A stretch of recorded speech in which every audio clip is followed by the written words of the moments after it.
See, I think violence can never be justified for any cause, which obviously includes democracy.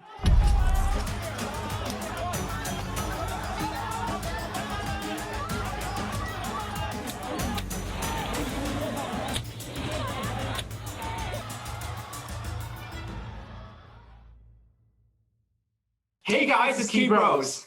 So yeah, we're actually two final year law students at London. We're both around 20 odd years old and we're born and bred in Hong Kong. So the reason why we decided to start Keybros was because we felt like Hong Kong was really in need of a civil, irrational, and impartial voice because politics in Hong Kong was becoming extremely polarized a few months ago. And we also wanted to provide a platform for people from different countries, different backgrounds who might hold different political views to come onto our channel and share their opinions. I think protesting or free speech are rights which are protected under the Hong Kong Basic Law. But I think there are 2 points I want to make in relation to that. The first thing is there is no freedom or no rights which is absolute. So there are certain qualifications to the ways in which people exercise their rights. And for example, if you exercise your right to free speech, you must exercise it in a way that doesn't affect other people's right to free speech.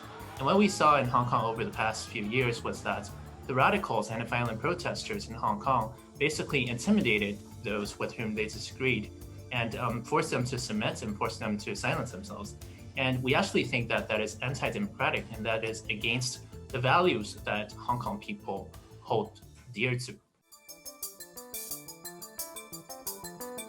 See, I think violence can never be justified for any cause, which obviously includes democracy.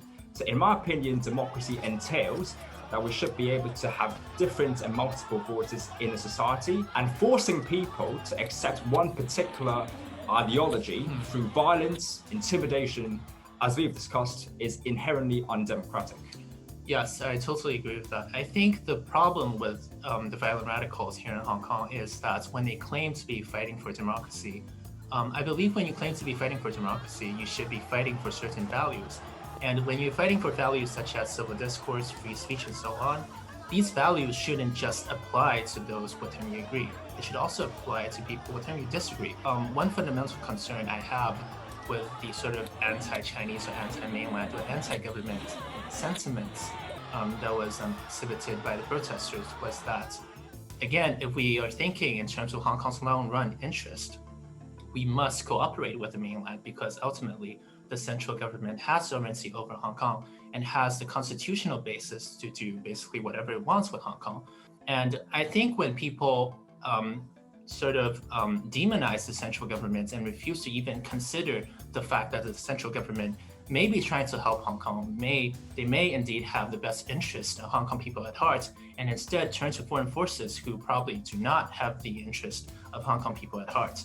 So I think that is very dangerous, and I also think that is a very unrealistic and almost a very childish way.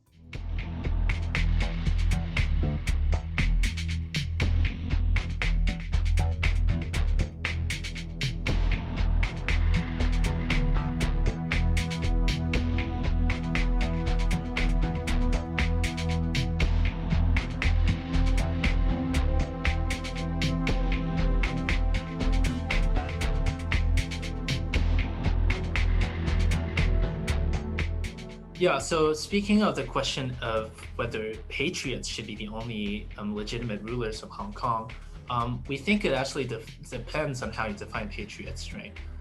So I think, again, we aren't exactly privy to the central government's definition of patriots or what it means to be patriotic. But I think one fundamental idea that we can all agree upon is that rulers or legislators or government officials of any given jurisdiction on planet Earth ought to embrace the constitution of that jurisdiction. And in Hong Kong, obviously, that constitution would be both the mainland Chinese constitution and the Hong Kong Basic Law.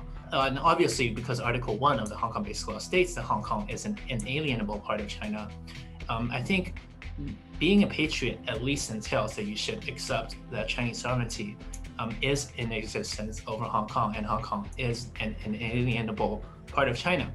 And I think that's a rather basic requirement, because if you don't even swear to uphold that jurisdiction's constitution, then in a way, are you really qualified to govern that jurisdiction? Because if you don't agree with the constitution itself, then on what basis, on what constitutional basis, are you in power, right? Where does your power come from? It comes from the basic law.